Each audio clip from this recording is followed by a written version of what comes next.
چاند دور ہو گیا اور رضا خانے سے رونے کی آواز آ رہی ہے۔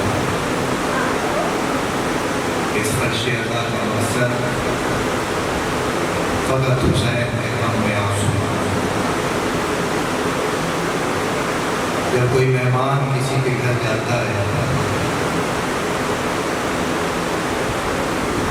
تو اس کی تواضع کی جاتی ہے،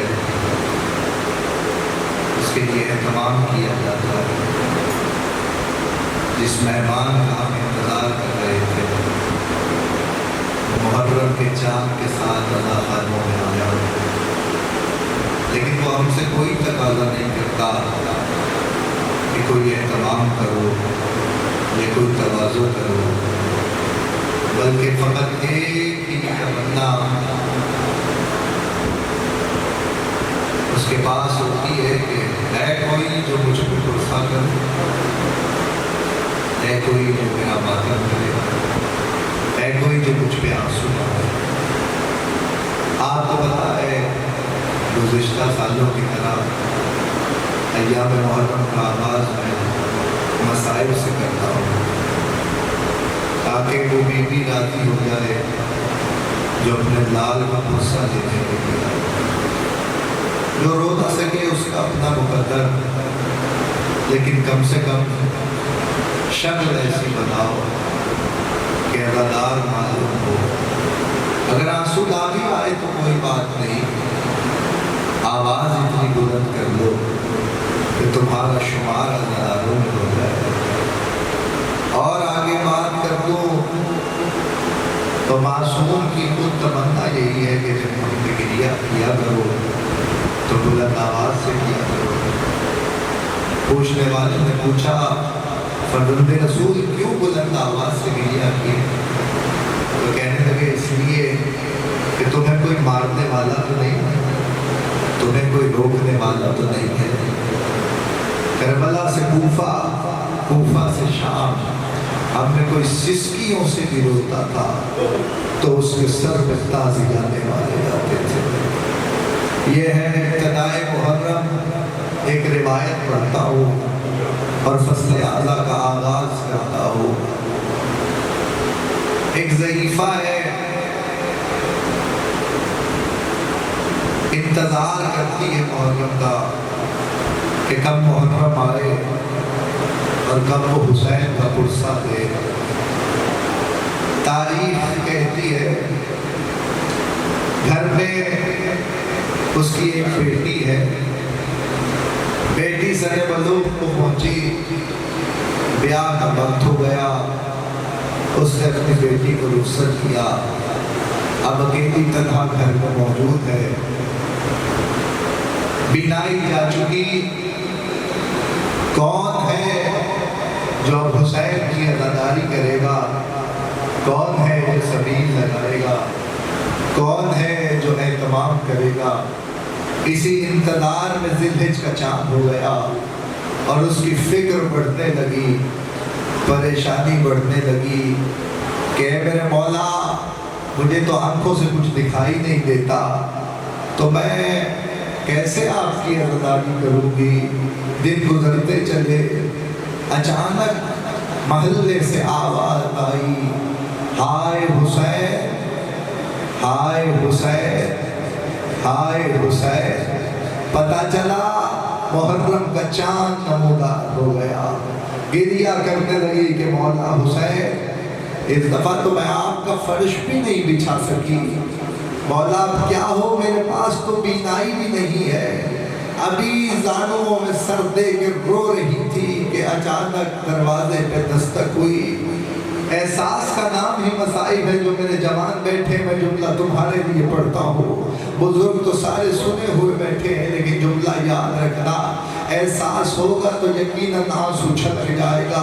تاریخ کہتی ہے ابھی رو رہی تھی کہ دروازے پہ دستک ہوئی، اب جو دروازہ ٹٹولتے ہوئے کھولا تو دیکھا کسی کی آواز آئی، آواز یہ تھی ہم نے سنا ہے تیرے گھر میں حسین کی عزاداری ہوتی ہے، ہم نے سنا ہے تیرے گھر میں مجلس حسین ہوتی ہے۔